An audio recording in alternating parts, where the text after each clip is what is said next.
लियारी में बहुत से लोगों के लिए वो रॉबिन हुड था, जो लूट के माल का एक हिस्सा उन पर निछावर कर देता था। वो उसे अपना सरदार मानते थे, लेकिन बहुत से लोग उसके सामने नहीं तो पीठ पीछे उसे दरिंदा कहते थे। वो फुटबॉलर था मगर सरों से खेलता था। कहा गया वो जालिम है मगर मजलूम उसके दर पर फरियाद के लिए आते थे। सियासतदानों के लिए वो हुक्म का इक्का था, मगर फिर सियासी बिसात पर वही एक ऐसा प्यादा था जो बादशाह को मात दे सकता था। उस पर केसेस तो कई थे, मगर सब रेत की दीवार की तरह गिरते चले गए। इंडिया ने अपनी इस मूवी में उसे साइड विलन दिखाया, मगर वो तो लियारी की दीवारों पर खून से लिखी दास्तान का मेन किरदार था। तो आज हम आपको फिल्म की फैंटेसी नहीं बल्कि रियल किरदार से मिलवाने जा रहे हैं। वो जो इस कहानी में हीरो भी था और विलन भी, माजी के लियारी का बेताज बादशाह सरदार उज़ैर जान बलोच।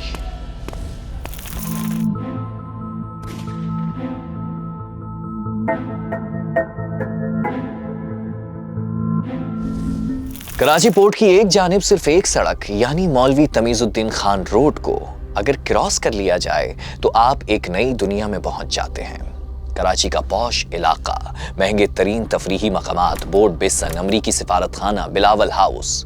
लेकिन उसी बंदरगाह के जिना ब्रिज की दूसरी तरफ चले जाएं तो आप मौजूद होंगे लियारी में। कराची की सबसे कदीम बस्ती, ऐसी बस्ती जो अपने अंदर दर्जनों इंतहाई गरीब आबादियों को समोए हुए है। लियारी फुटबॉल, बॉक्सिंग और मार्शल आर्ट के खेलों के हवाले से अपनी एक अलग पहचान रखता है। लेकिन इसी लियारी पर मुनशियात, असलहा, गैर कानूनी तिजारत और सबसे बढ़कर गैंग वॉर की छाप भी लगी हुई है, जिसे समझने के लिए जानना जरूरी है उज़ैर बलोच की कहानी। उज़ैर एक पढ़ा लिखा नौजवान था, मगर फिर गैंग वॉर का सरदार कैसे बन गया, वो देखते ही देखते लियारी की तंगो तारीख गलियों से निकलकर पूरे पाकिस्तान में खौफ की अलामत कैसे बन गया।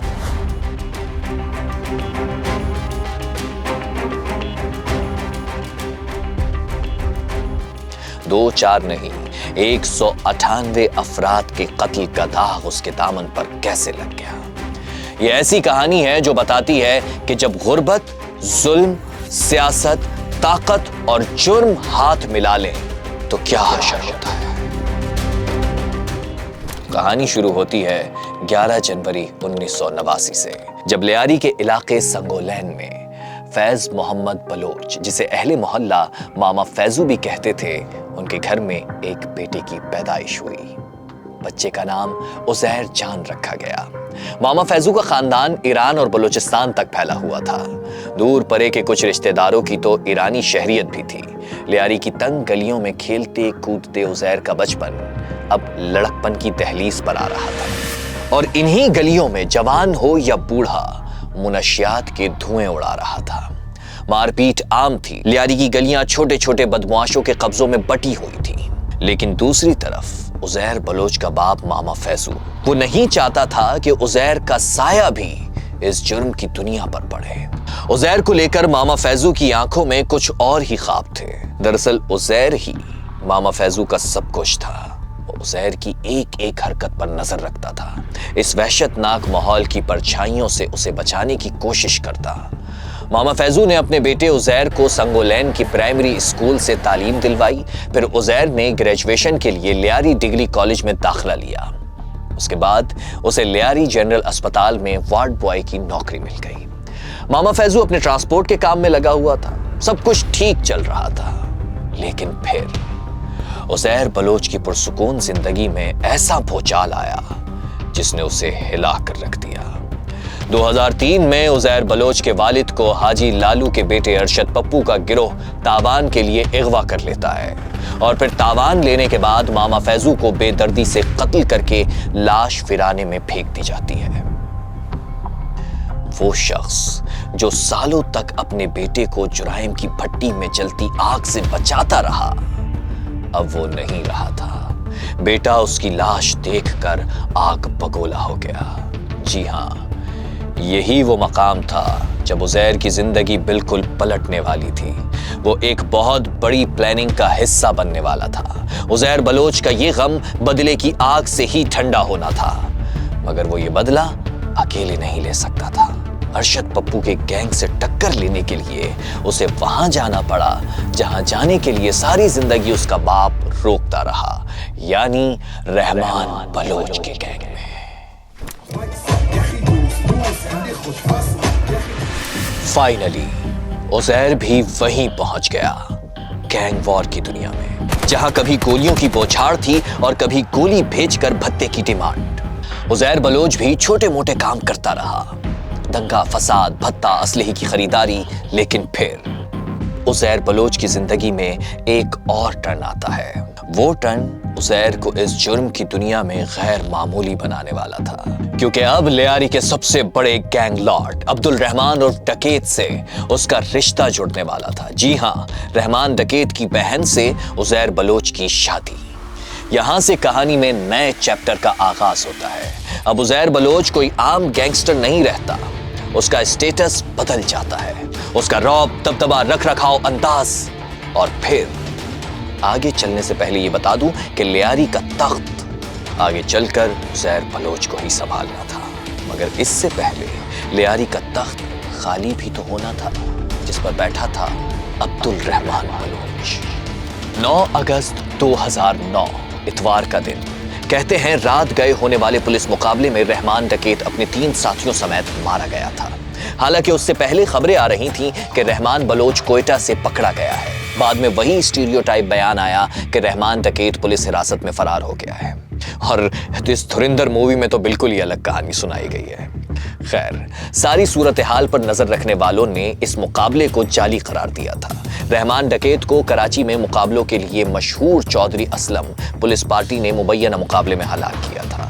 رحمان ڈکیت کی موت کے بعد لیاری گینگ کی طاقت کا سارا توازن بگڑ جاتا ہے۔ اس وقت $1 ملین کوشچن یہ تھا کہ طاقت کی باغ ڈور اب کس کے ہاتھ میں ہوگی، لیاری کے تخت پر کون بیٹھے گا، اور قرہ نکلتا ہے عزیر بلوچ کے نام کا۔ وہ محض گدی نہیں ہے، تخت ہے، جسے پانے کے لیے رحمان بھائی نے نہ جانے کتنوں کے جسم پر سوراخ کیے۔ مگر یہ مووی بنانے والا آدتیہ دھار یہ ڈائلاگ تو مار سکتا ہے کہ تخت کانٹوں کا ہے، مگر اسے یہ نہیں معلوم کہ اس کانٹوں پر بیٹھنے والا اصل عزیر بلوچ چیز کیا تھا۔ کیونکہ مودی کے اس فلم ڈائریکٹر نے اپنی اس مووی میں عزیر بلوچ کو ایک سائیڈ کریکٹر کے طور پر دکھایا ہے۔ بھائی اصل میں یہی تو تھا جو لیاری کا مین کریکٹر بن گیا تھا۔ کیسے؟ ابھی پتہ چل جائے گا۔ جی ہاں، یہ وہی لڑکا تھا جس کا باپ اس پر جرم کا سایہ بھی نہیں پڑنے دیتا تھا۔ حالات کی ستم سریفی کہیں یا کچھ اور، کہ آج یہ لیاری کی سب سے بڑی گینگ کا سردار بن گیا تھا۔ مگر یہ کوئی پھولوں کی سیج نہیں تھی، یہ تو کانٹوں کا بستر تھا۔ دشمن تو دشمن، اندرون خانہ بھی خطرہ تھا، کیونکہ تخت نشین ہونے کا خواب تو ہر گینگسٹر دیکھ رہا تھا۔ عزیر بلوچ نے خود کو محفوظ بنانے کے لیے کچھ سٹیپس لیے تھے، مگر وہ جاننے سے پہلے یہ سمجھیے کہ سب سے پہلے پورے نیٹ ورک میں عزیر بلوچ نے بڑے پیمانے پر اکھاڑ پچھاڑ کر دی تھی۔ اپنے جابازوں کو اگلے مورچوں پر لگاتا ہے۔ بابا لاڈلا جیسے جنگجو اس کا پہلا انتخاب ہوتے ہیں۔ مارا ماری کی ذمہ داری بابا لاڈلا کے سپرد کر دی جاتی ہے۔ استاد تاجو اور فیصل پٹھان بھی پچھلی نشستوں سے اٹھا کر اگلی نشستوں پر بٹھا دیے جاتے ہیں۔ عزیر بلوچ کی یہ ساری اسٹریٹجی بالکل نشانے پر لگتی ہے۔ گینگ میں سر اٹھانے والا ریورس گیئر لگانے لگتا ہے۔ مخالفت میں اٹھنے والی آوازیں پہلے مدھم پڑتی ہیں اور پھر خاموش ہو جاتی ہیں۔ عزیر بلوچ کی حاکمیت کو ایک ایک کر کے بڑے بڑے چیمپئن قبول کر لیتے ہیں۔ عزیر بلوچ بہت اچھی طرح جانتا تھا کہ طاقت کا سرچشمہ صرف انتظامی صلاحیتیں نہیں، بلکہ اصل طاقت ملتی ہے بندوق سے۔ اسی سوچ کو ذہن میں رکھ کر عزیر بلوچ ایک ایک کر کے تمام پرانے جنگجو سرداروں کو سائیڈ لائن کرتا جاتا ہے۔ اس کا انتخاب ہوتے ہیں اس کے پرانے وفادار ساتھی۔ یہی وہ دور تھا جب عزیر بلوچ کے پیپلز پارٹی کے ساتھ بھی تعلقات بدل رہے تھے۔ رحمان ڈکیت کی ہلاکت کے بعد پیپلز امن کمیٹی کی داغ بیل ڈالی گئی۔ پیپلز امن کمیٹی کا سیاسی چہرہ بنے حبیب جان بلوچ، لیکن سب کو پتا ہے کہ اصل ڈورے کون ہلا رہا تھا۔ पस पर्दा असल ताकत किसके पास थी? बिला शक व शुबा पीपल्स अमन कमेटी का गॉडफादर उजैर जान बलोच ही था। अब गौर कीजिएगा, कहानी यहां से एक और सनसनीखेज मोड़ लेती है। कुछ नए कैरेक्टर्स की एंट्री भी होती है, मगर अभी ये समझिए कि उजैर बलोच ने लियारी के हॉट स्पॉट्स यानी अहम तरीन इलाकों में अपने खास मोहरे बिठाने का फैसला किया था। वसी लाखू को नया आबाद की कमान दी गई, बादशाह खान के बेटों के हिस्से में दरिया आबाद की सरदारी आई, फैसल पठान के लिए कुर्रा फाल बिहार कॉलोनी का निकला। देखते ही देखते पूरा लियारी उजैर बलोच के कंट्रोल में आने लगा। कंट्रोल तो मिल रहा था, लेकिन मामलात इतने सीधे नहीं थे, क्योंकि शेर के मुंह से शिकार निकालना मुश्किल ही नहीं, जानलेवा भी होता है। ये वो वक्त था जब उजैर बलोच के कारिंदे डंके की चोट पर लियारी से बाहर निकलकर अब शहर में ऐलान हाकमियत कर रहे थे। इसी दौरान MQM और उजैर के गिरोह के दरमियान खौफनाक जंग छिड़ गई। ये जंग थी भत्ता कलेक्शन और इलाके पर कब्जे की। उजैर का गैंग बहुत तेजी से शहर में पेशकदमी कर रहा था। ताकत और इख्तियारात के नशे में बदमस्त उसके कारिंदे किसी के काबू में नहीं आ रहे थे। उजैर का गैंग अब बाकायदा MQM के जेर असर इलाकों में भत्ता वसूली कर रहा था। सदर, आरामबाग, गार्डन, पाक कॉलोनी, यहाँ उजैर बलोच का डंका बज रहा था। इन इलाकों में खुलेआम भत्ते की पर्चियां तकसीम हो रही थीं। कोई आवाज उठती तो उसे दबा दिया जाता। उधर MQM, उस वक्त की MQM, खामोश तमाशाई बनने वाली न थी। खौफनाक रद्द अमल सामने आने लगा। मगर उधर खौफ और दहशत के इस माहौल के बावजूद लियारी के अवाम ने उजैर बलोच को अपना मसीहा मान लिया था। उसे लियारी के हीरो के तौर पर ट्रीट किया जाता था। आलम यह था कि फायरिंग, दहशतगर्दी के वाकयात में जवानों की हलाकत पर रोती चिल्लाती माएं वजीर आला हाउस नहीं, उजैर बलोच के घर का दरवाजा खटखटाती थी। अपनी फरियाद उजैर बलोच के सामने रखती थी। अब उजैर जान बलोच एक मामूली गैंगस्टर नहीं, गैंग वॉर का सरबरा नहीं, बल्कि पूरे लियारी का सरदार बनकर उभरा था। उस वक्त भी सिंध में पीपल्स पार्टी की ही हुकूमत थी, मगर अब उजैर बलोच कराची की सियासत पर छा रहा था। कहने वाले तो यहां तक कहते हैं कि कराची से कम 20 उम्मीदवार उसकी मर्जी से नामजद हुए। दावा किया जाता है कि उजैर की पावर यह थी कि पुलिस भी उसके कंट्रोल में आ रही थी। दावा किया जाता है कि SHO से लेकर SP तक की तैनाती उजैर जान बलोच की मर्जी के बगैर मुमकिन नहीं थी। एक वक्त वो भी आया जब वो सियासत की डोरे भी हिला रहा था। पीपल्स पार्टी के कई बड़े रहनुमाओं के साथ उसकी तस्वीर नजर आई। पीपल्स पार्टी का जलसा होता तो उजैर भी उसकी जान होता। उजैर की जान लियारी होता और लियारी में उजैर जान बलोच होता।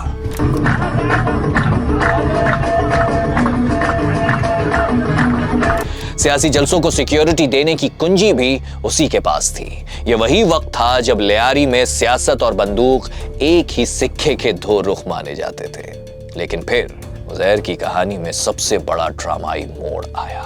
लियारी के बेताज बादशाह का काउंटडाउन शुरू होने लगा। 16 मार्च 2013, रोज हफ्ता, मकाम डिफेंस। यहां एक डांस पार्टी चल रही थी, मगर फिर कुछ ही देर में सन्नाटा। जी हां, पार्टी में मौजूद अरशद पप्पू, उसका भाई और साथी गायब हो गए। सारा गैंग अरशद पप्पू को ढूंढने में लग जाता है, मगर कुछ नहीं पता चलता। और फिर अरशद पप्पू की एक झलक देखने को मिलती है। एक वीडियो वायरल होती है जिसमें उजैर बलोच, बाबा लाडला और उनके साथियों के दरमियान फुटबॉल मैच चल रहा था। तो क्या अरशद पप्पू यहां तमाशाइयों में था? जी नहीं, ये जो फुटबॉल आप देख रहे हैं, दरअसल यही अरशद पप्पू का सर था। जी हां, ये था वो रिवेंज जिसकी वजह से पढ़ा लिखा वार्ड बॉय उजैर लियारी का सरदार बना। उसके बाप के कातिल का सर आज उसकी ठोकरों में था।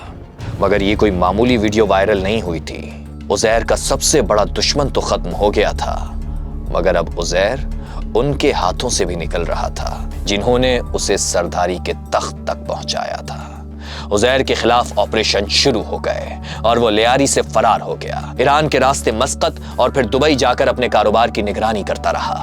उजैर पकड़ा कैसे गया ये बताने से पहले उजैर बलोच की कहानी में इन दो कैरेक्टर्स की एंट्री कराना लाजमी है। ये है नबील कबोल और जुल्फिकार मिर्जा। उजैर बलोच के मामले को लेकर दोनों में नोक-झोंक का सिलसिला चलता रहा। डॉक्टर जुल्फिकार मिर्जा पर उजैर बलोच और उनके बनाए हुए ग्रुप कलअदम पीपल्स अमन कमेटी की सरपरस्ती का इल्जाम आयद किया जाता रहा। दूसरी तरफ जुल्फिकार मिर्जा एक बार नहीं कई बार उज़ैर बलोच से ताल्लुक का खुलकर इजहार करते रहे। 30 जनवरी 2016 को कराची में मीडिया से गुफ्तगू करते हुए जुल्फिकार मिर्जा ने अलल ऐलान कहा कि वो उज़ैर बलोच को अपना भाई मानते हैं। साथ साथ वजाहत भी की अमन कमेटी उन्हें विरसे में मिली। अमन कमेटी मेरे से पहले, हमारी पीपल्स पार्टी की हुकूमत आने से पहले की बनी हुई थी, हमें तो वो विरसे में मिली थी। उज़ैर बलोच को आज भी अपना भाई ओन करता हूँ। बकौल नबील गबोल, उज़ैर बलोच से सबसे ज्यादा फायदे जुल्फिकार मिर्जा ने ही उठाए थे। जुल्फिकार मिर्जा ने उज़ैर बलोच को मिर्जा का खिताब दिया, जिसके बाद वो उज़ैर मिर्जा के नाम से भी लियारी में मशहूर हो गया था। नबील गबोल ने 1 फरवरी 2016 को एक टीवी इंटरव्यू में जुल्फिकार मिर्जा पर संगीन इल्जामात लगाते हुए कहा था कि उज़ैर बलोच की दुबई में मौजूदगी की इत्तला आम शहरी के तौर पर उन्होंने वजारत दाखिला को दी थी, यानी जुल्फिकार मिर्जा को बताया था, मगर उन्होंने नबील गबोल की बात अनसुनी कर दी। नबील गबोल ने यह भी दावा किया कि उन्होंने सदर जरदारी को भी इन्फॉर्म किया था कि आपका वजीर यानी जुल्फिकार मिर्जा उज़ैर बलोच की खुलकर बैक पर है। अगर उज़ैर बलोच को फ्री हैंड दिया गया तो ये लियारी से पीपल्स पार्टी को भी बाहर कर देगा, मगर ऐसा नहीं हुआ क्योंकि उज़ैर बलोच ज्यादा देर बाहर नहीं रह सका। हुआ यूं कि 30 जनवरी 2016 रेंजर्स ने उज़ैर बलोच को ढूंढ निकाला। तर्जुमान सिंध रेंजर्स ने बताया कि उज़ैर बलोच कराची में दाखिल होने की कोशिश कर रहा था कि रेंजर्स ने उसे पकड़ लिया। 7 जुलाई 2020 अब पीपल्स पार्टी की हुकूमत सिंध हाई कोर्ट के हुक्म पर उज़ैर बलोच के खिलाफ 3 मुख्तलिफ JITs जारी करती है, जिसमें उज़ैर बलोच के खिलाफ चार्जशीट थी।